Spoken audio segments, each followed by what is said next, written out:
Hello, I'm Gail Woodard from the Memoir Studio at Dudley Court Press. I'm delighted that you're interested in writing your memoirs. For years, I've been encouraging people to write and preserve the stories of their lives because I think it's really important to share them across generations. And if you don't write the story of your life, who will?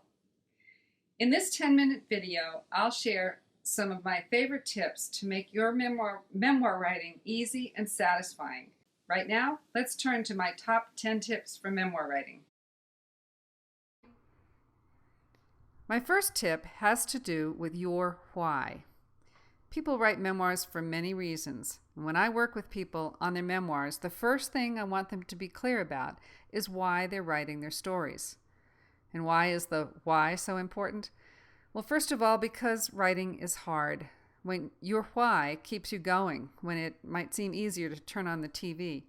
Also, your why affects the kind of writing you'll do. For example, if you're writing to better understand the patterns and experiences of your own life, your writing might begin with a lot of journaling or free-flowing writing. If you have overcome some obstacle and want to offer guidance or hope to others who are facing similar challenges, your memoir might be more like one long story or like a novel with fiction techniques involved. Or, like many people, you might be like one of my clients who said, I just want my children and grandchildren to know I've had a good life. Well, then a collection of anecdotes, memories, and reflections will do very nicely. Tip number 2 concerns a very common obstacle for people, fear. People tell me that they're afraid of making someone angry or hurting someone's feelings. I say, don't hold back out of fear. Write if you want to write. Write everything and then edit judiciously. This is your memoir, and you're entitled to your views and your memories. You can always use the phrases, this is how I remember things, or this is how it happened for me, or this is what I recall.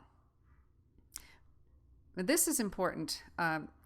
Please don't hang out dirty laundry out of spite.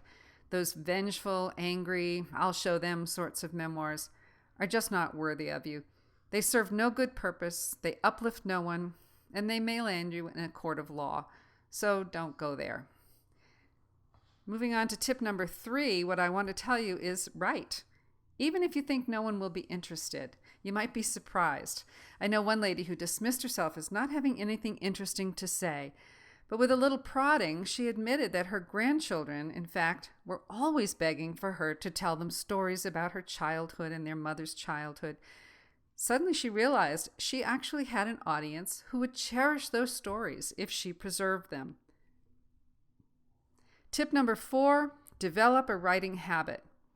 It's really important to find the time and place, to claim the time and place for your writing, and to schedule it just as you do your weekly bridge game or choir practice. Commit to it. The daily writing sessions, if you can write daily, that's best, but several times a week is really good. Just schedule them, find your time and place, and make sure you keep it, you develop that habit. Tip number 5 is something we call an idea bank. It's great to create an idea bank because with this you'll never run out of material. Excuse me. In the course that I'll tell you about at the end of this video, I teach a great writer's technique which is called idea brainstorming. This tool gets your writing juices flowing and creates a long list of possible story topics. You may never get around to writing all the stories, but just having the list is fun. I have a list of story ideas from my 3 weeks as a Red Cross volunteer in Gulfport, Mississippi after Hurricane Katrina. I haven't written any of the stories yet, but I'm grateful that the list of memories is handy because when I review it, each line triggers an avalanche of pictures in my mind about those intense days. And at some point, I will write those stories. Tip number 6, don't write everything. Lots of beginning writers make the mistake of thinking that they have to tell every detail about everything. And then one of two things happen. They get overwhelmed and stop writing, or they write terribly boring pieces. So this is one tip that will make you a better writer no matter what your talent or experience. focus on specifics. Pick one event or one revelation or one experience and provide the kinds of details that will make your reader feel like they were there with you for that one school dance, that one meal in Florence, Italy, or that one unbelievable touchdown. Tip number 7, if you think you're not a writer, try writing letters. They're less intimidating than trying to officially write something. One person I know started writing her memoirs as a Christmas letter to her first grandson.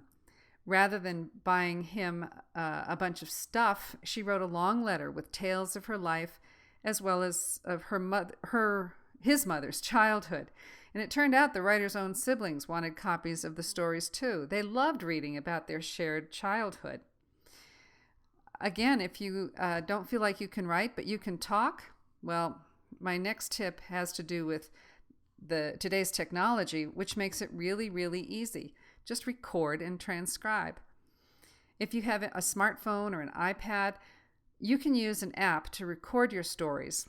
You might ask your grandkids to turn on the recording app when you sit down to tell them stories. Then you send the digital file off to a transcription service. Speechpad.com is fast and inexpensive.